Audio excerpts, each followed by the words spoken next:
للہ رب العالمین والصلاة والسلام علی سید الانبیاء والمرسلین اما بعد فاعوذ باللہ من الشیطان الرجیم بسم اللہ الرحمن الرحیم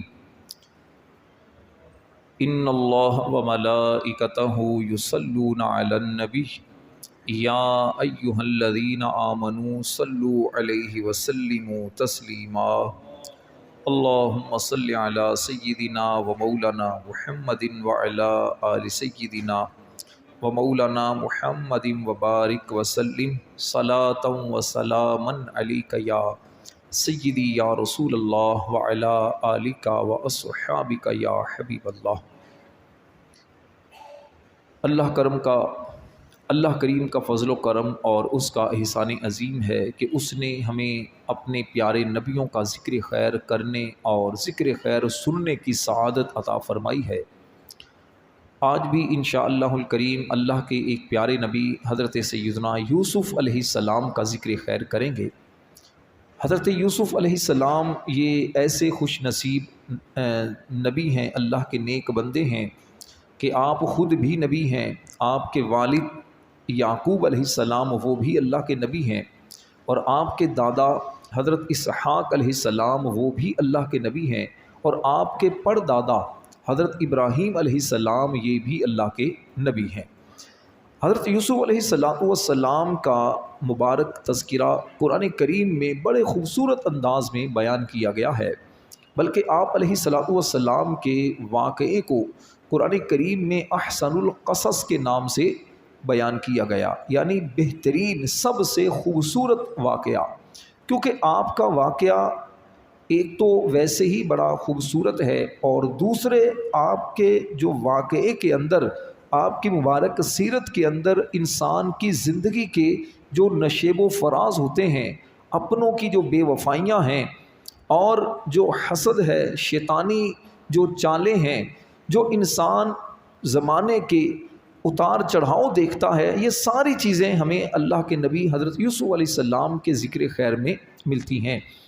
حضرت یوسف علیہ السلام کے مبارک نام پر قرآن کریم کی ایک مکمل سورت بھی ہے جس کا نام ہے سورہ یوسف۔ اس سورت میں تفصیل کے ساتھ حضرت یوسف علیہ السلام کا ذکر خیر ہے۔ میں آپ سب بھائیوں کو مشورہ دوں گا، موقع ملے تو ایک مرتبہ مکمل یہ سورہ یوسف ترجمے کے ساتھ اور تفسیر کے ساتھ ضرور پڑھیے گا، تاکہ آپ کو پتہ چلے اللہ کے نبی یوسف علیہ السلام ایک باپ کی شفقت محبت سے لے کر کنویں میں جانے تک، اور اس کے بعد مصر کے بازار میں فروخت ہونے سے لے کر مصر کے بادشاہ بننے تک کا سفر آپ کا کیسا گزرا، آپ کے بھائیوں نے کیسے آپ سے بے رخی کی، اور آپ کے اپنے چاہنے والوں نے کیسے شیطانی وسوسوں کا شکار ہو کر یا شیطان کے بہکانے میں آ کر کیسے آپ سے بے رخی اختیار کی، اور پھر یوسف علیہ السلام کا اپنے بھائیوں کے ساتھ کیسا انداز تھا ملاقات کا۔ یہ کچھ آج کے واقعے کا میں نے خلاصہ آپ کے سامنے بیان کیا ہے۔ حضرت یوسف علیہ السلام کا ذکر خیر سورہ انعام میں بھی ہے، سورہ مؤمن میں بھی ہے، لیکن تفصیلی جو آپ کا بیان وہ سورہ یوسف میں موجود ہے۔ آپ کا نام یوسف ہے، اور یوسف یہ عربی زبان کا لفظ نہیں بلکہ عجمی زبان کا لفظ ہے، یعنی عربی کے علاوہ جو زبانیں ہیں اس زبان کا یہ لفظ ہے۔ حضرت یوسف علیہ السلام کے بارے میں کریم آقا صلی اللہ علیہ وسلم نے فرمایا کہ لوگوں میں بڑے شرف والے، بڑے بزرگی والے حضرت یوسف علیہ السلام ہیں، کہ وہ خود بھی اللہ کے نبی ہیں، اور اللہ کے نبی کے بیٹے ہیں، اور وہ یعنی ان کے والد وہ بھی نبی کے بیٹے ہیں، اور وہ خلیل اللہ کے بیٹے ہیں۔ یعنی یوسف علیہ السلام یہ اللہ کے نبی ہیں، ان کے والد یعقوب علیہ السلام وہ بھی نبی اسحاق علیہ السلام کے بیٹے ہیں، پھر اسحاق علیہ السلام یہ ابراہیم خلیل اللہ علیہ السلام کے بیٹے ہیں۔ حضرت یعقوب علیہ السلام کا جب ذکر خیر ہم نے کیا تھا تو آپ کے سامنے یہ بات بھی بیان کی تھی کہ یعقوب علیہ السلام کی شادی پہلے لیا سے ہوئی تھی، اور لیا کے انتقال کے بعد لیا کی بہن حضرت راحیل سے حضرت یعقوب علیہ السلام نے نکاح فرمایا تھا، اور ان سے پھر حضرت یعقوب علیہ السلام کے 2 بیٹے پیدا ہوئے تھے، ایک حضرت یعقوب علیہ السلام اور دوسرے ان کے بھائی حضرت بنیامین۔ ولادت کے بعد حضرت یعقوب علیہ السلام نے یوسف علیہ السلام کو اپنی بہن کی گود میں دے دیا تھا۔ آپ اپنی پھپھوں کے پاس پرورش پاتے رہے۔ پھر آپ کی پھپھوں کا جب انتقال ہوا تو پھر یوسف علیہ السلام اپنے پاس لے آئے اور اپنے نور نظر لخت جگر یوسف علیہ السلام کی تعلیم و تربیت کا سلسلہ شروع کر دیا۔ حضرت یوسف علیہ السلام اللہ کے ایسے نبی ہیں جو بہت خوبصورت تھے۔ آپ کی خوبصورتی کا ذکر صراحت کے ساتھ احادیث میں بھی، تاریخ کی کتابوں میں بھی اور پرانی کتابوں میں بھی موجود ہے۔ ہمارے پیارے نبی صلی اللہ علیہ وآلہ وسلم نے کس خوبصورت انداز میں یوسف علیہ السلام کا ذکر خیر کیا ہے، میں چند باتیں وہ آپ کے سامنے گوش گزار کرتا ہوں۔ ہمارے پیارے آقا صلی اللہ علیہ وسلم نے فرمایا کہ معراج کی رات جب ہمارے لیے آسمان کا دروازہ کھولا گیا تو میں نے یوسف علیہ السلام کو دیکھا۔ انہیں اللہ تعالیٰ نے خوبصورتی کا نصف حصہ عطا فرمایا تھا۔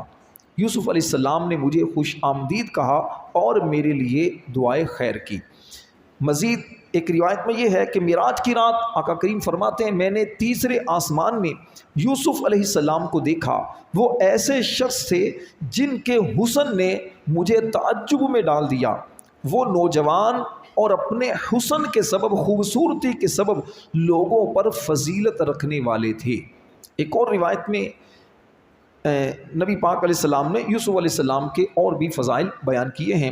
تمام انسانوں میں یقیناً سب سے زیادہ حسین حضرت یوسف علیہ السلام تھے، لیکن جو حسن و جمال رب نے میرے اور آپ کے نبی صلی اللہ علیہ وسلم کو دیا ہے، ایسا حسن و جمال کسی کو نہیں ملا۔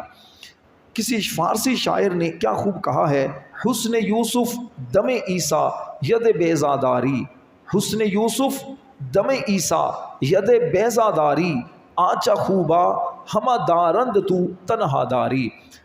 کہتے ہیں کہ یوسف علیہ السلام کا حسن ہو یا پھر حضرت عیسیٰ علیہ السلام کا پرندے کی جو مورتی بنا کر پھونک مار کر اسے زندہ کرنا ہو، یا موسیٰ علیہ السلام کا اپنا ہاتھ اپنی بغل میں ڈال کر نکال کر روشن کرنے کا معجزہ ہو، یہ ساری خوبیاں یقیناً اللہ کے نبیوں کی شانیں ہیں، معجزے ہیں، لیکن رب نے یہ سارے معجزات میرے اور آپ کے نبی صلی اللہ علیہ وسلم کو عطا فرمائے تھے۔ اور عرض کرتے ہیں کہ آچا خوبا ہما دارند تو تنہا داری، یا رسول اللہ جو تمام خوبیاں سب نبیوں کو حاصل تھیں وہ تنہا آپ کی ذات میں رب نے پیدا فرما دی ہیں۔ حضرت یوسف علیہ السلام جب اپنی جوانی کی پوری قوت کو پہنچے اور اپنی شباب پر پہنچے تو اس وقت اللہ تعالیٰ نے انہیں نبوت اور دین میں فقاہت عطا فرمائی۔ اس وقت آپ کی عمر مبارک کے بارے میں علماء کے 3 اقوال ہیں۔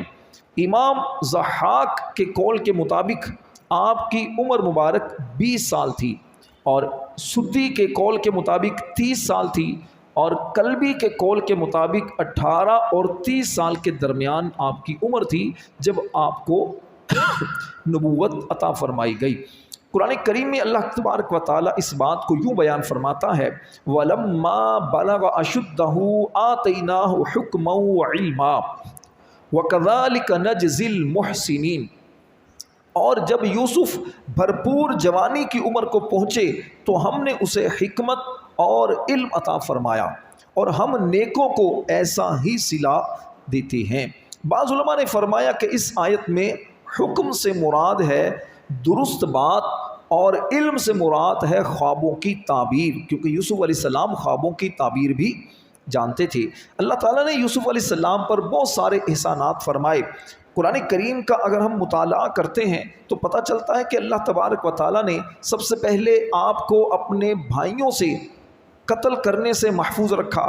کنویں کے اندر جب بھائیوں نے آپ کو پھینکا تو اس میں اللہ نے آپ کو محفوظ رکھا، اور اس کے بعد مصر کی سرزمین میں اللہ نے آپ کو ٹھکانہ دیا، اور خوابوں کی تعبیر نکالنا بھی اللہ نے آپ کو سکھا دیا۔ اسی طرح رب تبارک و تعالیٰ نے آپ کو برائی اور بے حیائی سے محفوظ رکھا، اور اپنے منتخب چنے ہوئے بندوں میں اللہ نے آپ کو شمار فرمایا۔ اسی طرح اللہ تعالیٰ نے یوسف علیہ السلام کو مصر کے قید خانے سے بھی نجات دی، بادشاہ کی نگاہ میں معزز بھی آپ کو بنایا، مصر کی سرزمین میں اللہ نے ایک وقت وہ بھی آپ کو عطا کیا کہ جب سارا مصر آپ کے زیر تحت تھا اور آپ ان کے بادشاہ تھے، اور آپ کے لیے آخرت میں بہت زیادہ اجر و ثواب اور فضل اللہ نے رکھا ہے۔ تفصیل قرآن کریم کی آیات کے اندر آپ دیکھ سکتے ہیں۔ میں مختصر طور پر کوشش کروں گا کہ یوسف علیہ السلام کا واقعہ آپ کے سامنے بیان کروں۔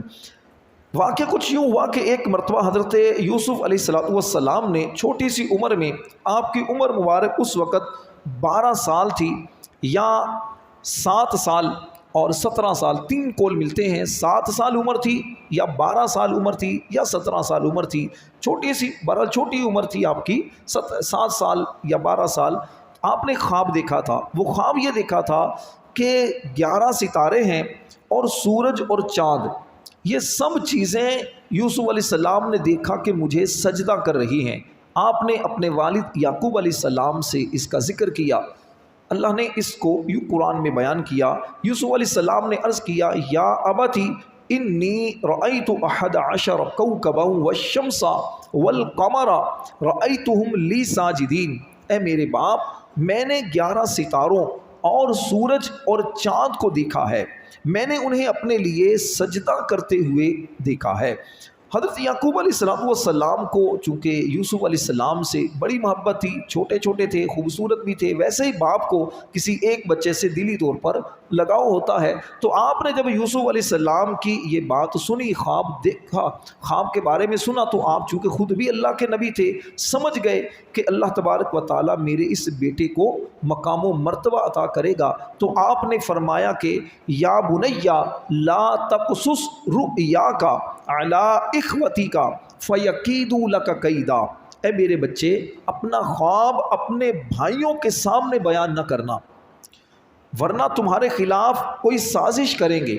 ان الشیطان للانسان عدو مبین، بے شک شیطان انسان کا کھلا دشمن ہے۔ اس سے پتہ چلا کہ اپنا خواب جو ہے وہ اپنے کسی ہمدرد کے سامنے بیان کرنا چاہیے، کسی ایسے شخص کے سامنے اپنا خواب نہیں بیان کرنا چاہیے جو آپ کا خیر خواہ نہ ہو۔ بعض اوقات لوگ ایسے لوگوں کے سامنے اپنے خواب بیان کرتے ہیں کہ جو سمجھ نہیں رکھتے، اور آپ نے بڑا اچھا خواب دیکھا ہوتا ہے لیکن آپ کا خواب سن کر وہ مذاق اڑانا شروع کر دیتے ہیں۔ اسی طرح آپ کو اللہ جو مقام جو فضل عطا کرے تو وہ ہر ایک کے سامنے بیان نہیں کرنا چاہیے، رازوں کو راز رکھنا چاہیے۔ راز جب اوپن ہوتے ہیں، راز جب عیاں ہو جاتے ہیں، ظاہر کر دیے جاتے ہیں، تو پھر ان رازوں کی اہمیت نہیں رہتی۔ اللہ کے پیارے نبی صلی اللہ علیہ وسلم نے فرمایا، اپنے مقاصد میں کامیابی حاصل کرنے کے لیے انہیں راز میں رکھنے سے مدد حاصل کرو، کیونکہ دنیا میں ہر نعمت والے سے حسد کیا جاتا ہے۔ کتنی خوبصورت بات ہے کہ آپ بڑے بڑے مقصد اگر پانا چاہتے ہیں، آپ نے جو خواب دیکھے ہیں، جو فیوچر پلاننگ آپ کرتے ہیں، وہ لوگوں کے سامنے ظاہر نہ کریں، آپ راز میں رکھیں، کیونکہ ہر نعمت والے سے حسد کیا جاتا ہے۔ آپ کے پاس مال آئے گا، آپ کے پاس شہرت آئے گی، اقتدار آئے گا، تو کتنے ایسے لوگ آپ کے بلا وجہ کے دشمن بن جائیں گے۔ تو جتنا آپ اپنے آپ کو چھپا سکتے ہیں اتنا چھپانے میں یقیناً اس میں فائدہ ہی فائدہ ہے۔ نصیحت کرنے کے بعد حضرت یعقوب علیہ السلام نے اپنے بیٹے حضرت یوسف علیہ السلام سے فرمایا، وَكَذَلِكَ يَجْتَبِيكَ رَبُّكَ، اے میرے بیٹے اور اسی طرح تیرا رب تمہیں منتخب فرمائے گا، وَيُعَلِّمُكَ مِن تَأْوِيلِ الْأَحَادِيثِ، اور تجھے باتوں کا انجام نکالنا سکھائے گا، وَيُتِمُّ نِعْمَتَهُ عَلَيْكَ وَعَلَىٰ آلِ يَعْقُوبَ كَمَا أَتَمَّهَا عَلَىٰ أَبَوَيْكَ مِن قَبْلُ إِبْرَاهِيمَ وَإِسْحَاقَ، اور تجھ پر اور یعقوب کے گھر والوں پر اپنا احسان مکمل فرمائے گا، جس طرح اس نے پہلے تمہارے باپ دادا ابراہیم اور اسحاق پر اپنی نعمت مکمل فرمائی۔ ان ربک حکیم علیم، بے شک تیرا رب علم والا حکمت والا ہے۔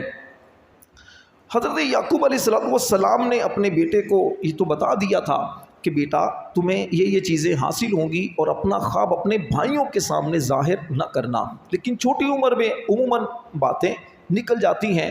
یوسف علیہ السلام کے سگے بھائی بنیامین سے حضرت یعقوب علیہ السلام کی غیر معمولی محبت دیکھ کر بھائی ان سے حسد کرتے تھے. اور اسی طرح جب دیکھا کہ یوسف علیہ السلام سے بھی بڑی محبت کرتے ہیں تو اب ان کے دلوں کے اندر حسد پیدا ہوا.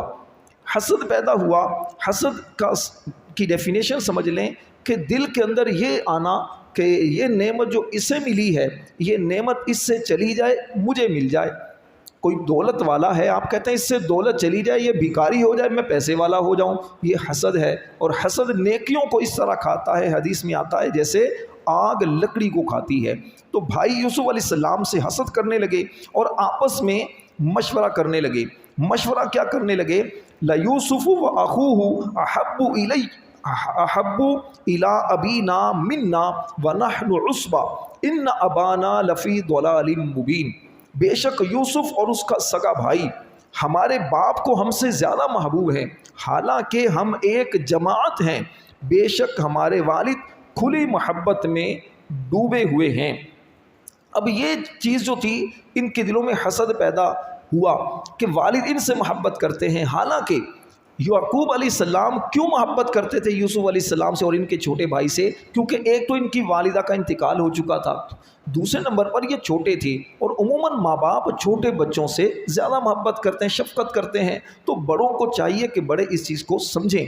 لیکن بہرحال شیطان نے بڑے بھائیوں کو اس طرح کی چیزیں ان کے سامنے کرنا شروع کر دیں. نتیجہ یہ ہوا کہ یہ پلاننگ کرنے لگے کہ کسی طرح یوسف علیہ السلام کو والد کی نظروں سے دور کیا جائے. اور مقصد یہ تھا کہ یوسف علیہ السلام جب دور ہوں گے تو پھر ہم والد کے قریب ہو جائیں گے، یعنی اپنے والد کے قریب ہونا مقصد تھا. کوئی ویسے دشمنی یوسف علیہ السلام سے ان کی نہیں تھی.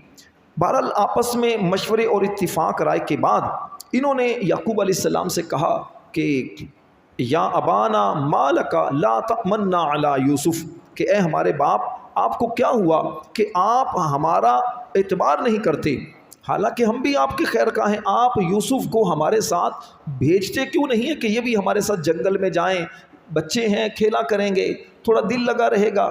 یعقوب علیہ السلام نے کہا کہ دیکھو میں اس بات سے ڈرتا ہوں کہ میں تمہارے ساتھ بھیجوں تو کہیں ایسا نہ ہو کہ اسے بھیڑیا کھا جائے، کیونکہ اس علاقے میں بھیڑیے وغیرہ ہوا کرتے تھے. تو بیٹوں نے آگے سے کہا کہ اگر یہ بھیڑیا کیسے کھا سکتا ہے، ہم بڑے طاقتور ہیں، اتنے بھائی ہیں، ہماری موجودگی میں کیسے یوسف علیہ السلام کو بھیڑیا لے جائے گا؟ تو بہرحال بہت زیادہ جب انہوں نے اصرار کیا تو یعقوب علیہ السلام نے جانے کی اجازت دے دی. اب ساتھ میں جاتے جاتے ان کے گلے میں ابراہیم علیہ السلام کی قمیص تعویذ بنا کر یوسف علیہ السلام کے گلے میں آپ نے ڈال دی. یہ قمیص جنتی ریشم کی تھی. جس وقت حضرت ابراہیم علیہ السلام کو آگ میں ڈالا گیا تھا نمرود بادشاہ کی طرف سے، اس وقت جبریل علیہ السلام یہ قمیص جنت میں لے کر آئے تھے اور اللہ تعالیٰ نے اس قمیص کی برکت سے ابراہیم علیہ السلام کو آگ سے محفوظ رکھا تھا. یہ قمیص نسل در نسل چلتی رہی، یعنی ابراہیم علیہ السلام کے بعد آپ کے بیٹے اسحاق علیہ السلام کے پاس، اسحاق علیہ السلام کے بعد یعقوب علیہ السلام کے پاس، اور اس کے بعد پھر یوسف علیہ السلام کے گلے میں یہ ڈال دی گئی.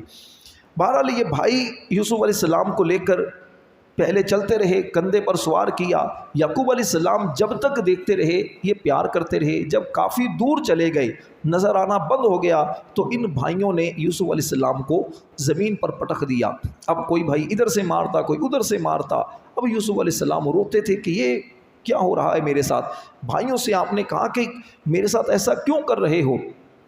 ان کا ارادہ یہ تھا کہ اس کو معاذ اللہ قتل کر دیا جائے. تو آپ بڑا بھائی تھا یہودا، یوسف علیہ السلام ان کی طرف گئے، کہا کہ بھائی میرے ساتھ ایسا ظلم کیوں کیا جا رہا ہے؟ جب آپ نے روئے چلائے تو بڑے بھائی نے کہا دوسروں کو کہ دیکھو تم لوگوں نے مجھ سے وعدہ کیا تھا کہ ہم اس کو قتل نہیں کریں گے، والد کی نظروں سے دور کریں گے. تو پھر کہا کہ کیا کریں؟ کافی دور جب چلے گئے تو وہاں ایک کنواں، ایک اندھا کنواں ان کو نظر آیا. تو کہا کہ ایسا کرتے ہیں کہ ہاتھ پاؤں باندھ کر ان کو کنویں میں ڈال دیتے ہیں. یوسف علیہ السلام کی جو قمیض تھی اس قمیض کو انہوں نے کیا کیا، ایک بکری کو ذبح کر کے اس بکری کا خون اس قمیض پر لگا دیا اور یوسف علیہ السلام کے ہاتھ پاؤں باندھ کر اس کنویں کی طرف پہلے تو تھوڑا سا چھوڑا اور اس کے بعد چھوڑ دیا۔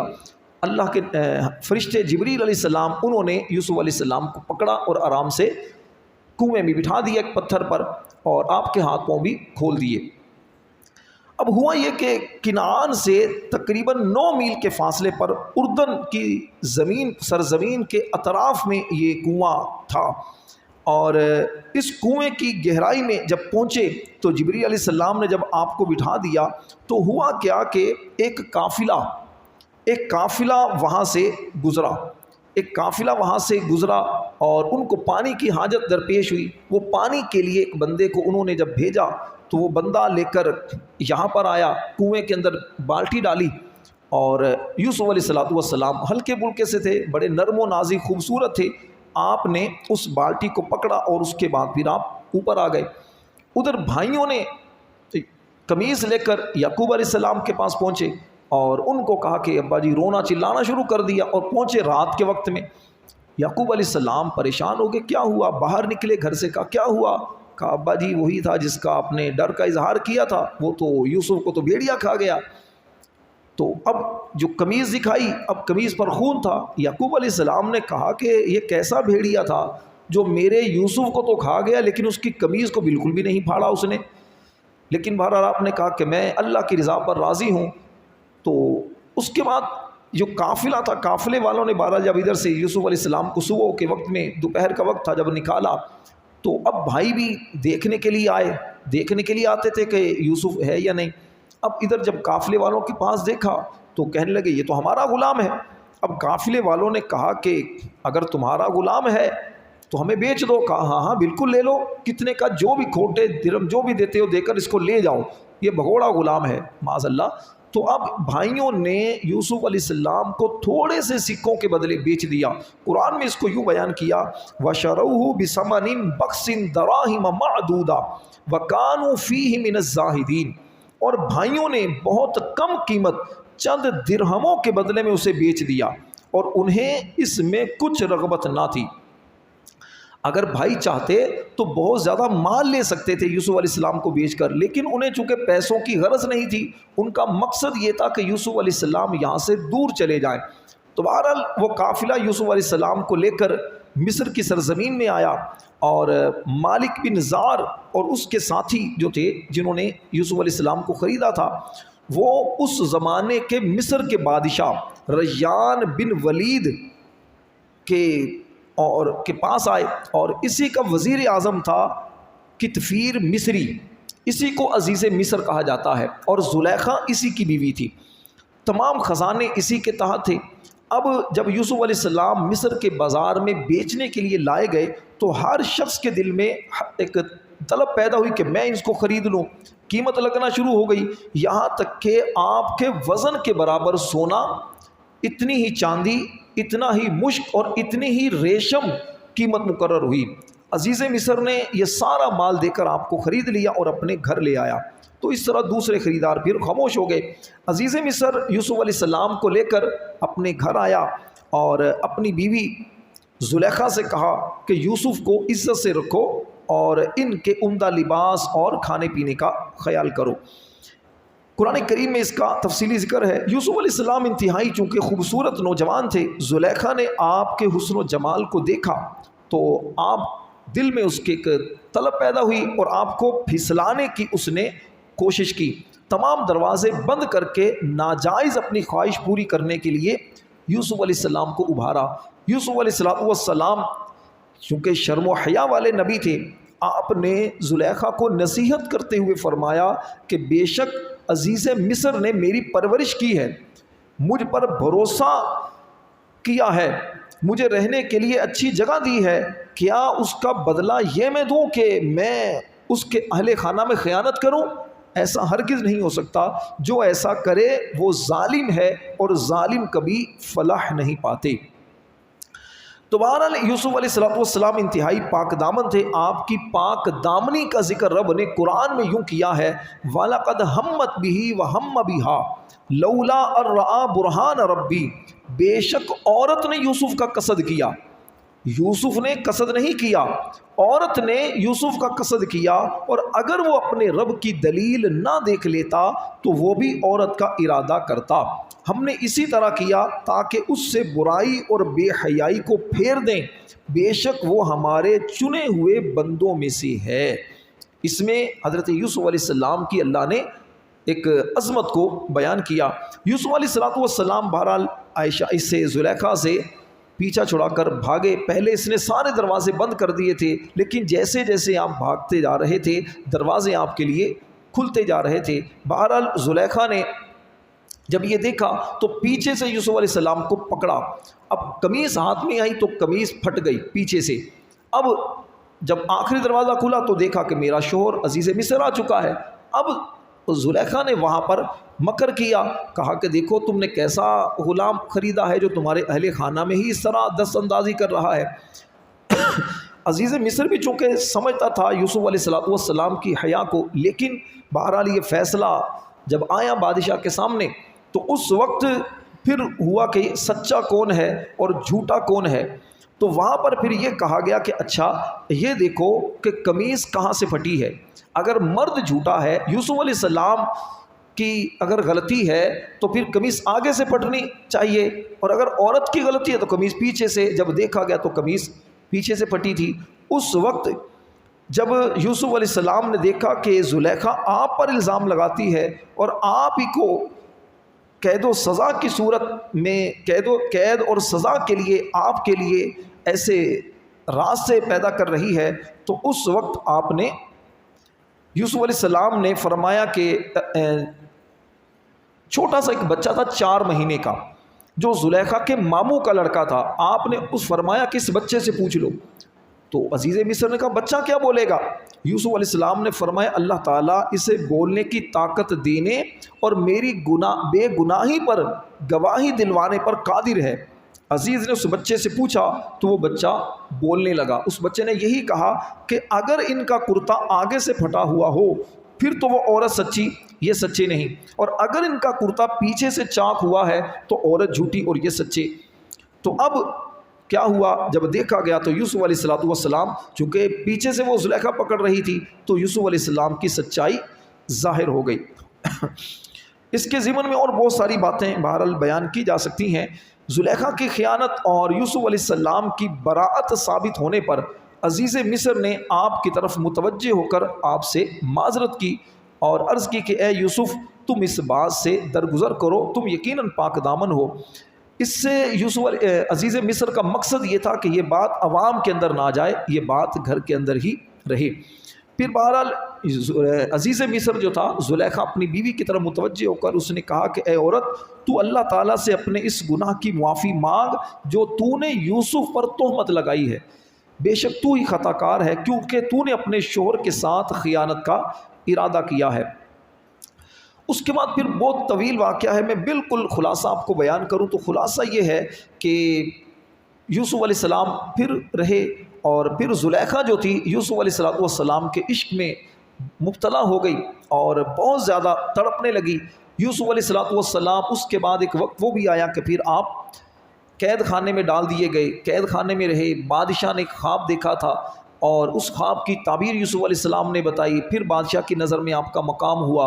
قید خانے میں آپ کے 2 ساتھی تھے، ایک بادشاہ کا باورچی تھا، ایک دوسرا تھا وہ شراب پلانے والا تھا. تو انہوں نے بھی جھوٹے خواب یوسف علیہ السلام کو سنائے تھے. یوسف علیہ السلام نے دونوں کی تعبیر بتا دی، کہا جیسا میں نے کہا ویسا ہی ہوگا. ایک کو پھانسی کا آپ نے تعبیر بتائی تو اس کو پھانسی ہو گئی، دوسرے کو کہا کہ تمہیں رہائی ملے گی، وہ رہا ہو گیا. یوسف علیہ السلام نے اس سے بھی کہا تھا کہ جا کر بادشاہ کو میرے بارے میں بتانا، وہ بھول گیا. کافی عرصے بعد اسے بادشاہ نے جب خواب دیکھا تھا تو پھر اسے یاد آیا کہ قید خانے میں جیل کے اندر ایک نوجوان ہے جو خوابوں کی تعبیر بتاتا ہے. بہرحال پھر یوسف علیہ السلام بادشاہ کے پاس گئے، بادشاہ کو ساری صورتحال بتائی، خواب کی تعبیر بتائی. پھر بادشاہ نے آپ کو بادشاہ بنا دیا. پھر کیا ہوا، ایک تفصیلی واقعہ ہے۔ پھر قحط سالی کا دور آیا، اس قحط سالی کے اندر یوسف علیہ السلام کے بھائی جو ان کے علاقے میں بھی قحط آیا تو یہ بھی پھر غلہ لینے کے لیے مصر کے اندر آئے۔ وہاں پر یوسف علیہ السلام کو دیکھا تو پہچان نہیں پائے، کافی سال گزر چکے تھے، وہ بچپن کی باتیں، یوسف علیہ السلام جوان ہو چکے تھے اور بادشاہ تھے، تو تصور میں بھی نہیں تھا کہ یہ ہمارا بھائی بادشاہ بھی ہو سکتا ہے۔ یوسف علیہ السلام بہرحال پہچان گئے، آپ نے اپنے بھائیوں کے ساتھ بڑے اچھے سلوک کے ساتھ پیش آئے، ان کو معاف بھی کر دیا۔ اور پھر ایک وقت وہ بھی آیا کہ پھر آپ کے والد کو بتایا گیا، یعقوب علیہ السلام نابینا ہو چکے تھے، ان کے لیے یوسف علیہ السلام نے اپنی قمیص کو بھیجا، قمیص اپنے بھائی کو دی تھی تو قمیص لے کر گئے تو یعقوب علیہ السلام نے کنعان کے اندر ہی، ملک شام کے اندر ہی خوشبو سونگھ لی تھی کہ میرے یوسف کی خوشبو آ رہی ہے۔ بہرحال وہاں سے یعقوب علیہ السلام اپنے بیٹوں، اپنی بیویوں سب کے ساتھ مصر میں آئے، اور پھر اسی خواب کی تعبیر ظاہر ہوئی کہ سب بھائیوں نے، 11 بھائیوں نے اور ماں باپ، چاند سورج، سب نے یوسف علیہ السلام کو سجدہ کیا۔ پہلی شریعتوں میں سجدہ تعظیمی یہ جائز تھا۔ تو اس کے بعد پھر یعقوب علیہ السلام 40 سال تقریباً یوسف علیہ السلام کے پاس رہے، اور اس کے بعد اللہ تبارک و تعالیٰ نے، یعقوب علیہ السلام پہلے فوت ہوئے، پھر یوسف علیہ السلام نے مصر کے اندر جو 7 سال قحط سالی کے وہ بھی گزارے، اس میں آپ نے بڑی طریقے کے ساتھ، آپ نے یوں سمجھیے کہ خزانے کے منہ کھولے بھی، لیکن لوگوں کو ایک معیشت کے اصول بھی دیے کہ تم نے یہ 7 سال کیسے گزارنے ہیں۔ پہلی مرتبہ میں لوگوں کو آپ نے ان کے کچھ مال لیا، سونا لیا، پھر چاندی لی، پھر جانور لیے، پھر یہاں تک کہ لوگ خود آپ کے غلام بنے۔ لوگ اس طور پر لوگوں نے غلہ لیا کہ ہم آپ کے غلام ہیں، بس اب ہمیں 2 وقت کی روٹی دیتے رہیں۔ اللہ تعالیٰ نے وہ وقت دکھایا کہ ایک وقت وہ تھا کہ یوسف علیہ السلام غلام بن کر مصر میں آئے تھے، اور ایک وقت وہ آیا کہ پورا مصر آپ کا غلام بنا۔ اللہ تبارک و تعالیٰ جس کو چاہے عزت عطا کرے، جس کو چاہے عروج عطا کرے۔ بڑا تفصیلی خوبصورت واقعہ ہے، پھر گزارش کروں گا اس واقعے کو پڑھیے گا کبھی، بہت انشاءاللہ آپ کو سیکھنے کو ملے گا۔ عورت کے مکر و فریب کے بارے میں آپ کو پتہ چلے گا، عورتیں کیسے مکر و فریب دیتی ہیں، مرد کیسے عورتوں سے بچ سکتا ہے، اور انسان کے عروج و زوال کی عظیم داستان اس واقعے میں آپ کو ملے گی۔ اللہ تعالیٰ کی یوسف علیہ السلام پر کروڑوں رحمتیں ہوں، آپ کے صدقے ہماری مغفرت ہو، آمین بجاہ النبی الامین صلی اللہ علیہ وسلم۔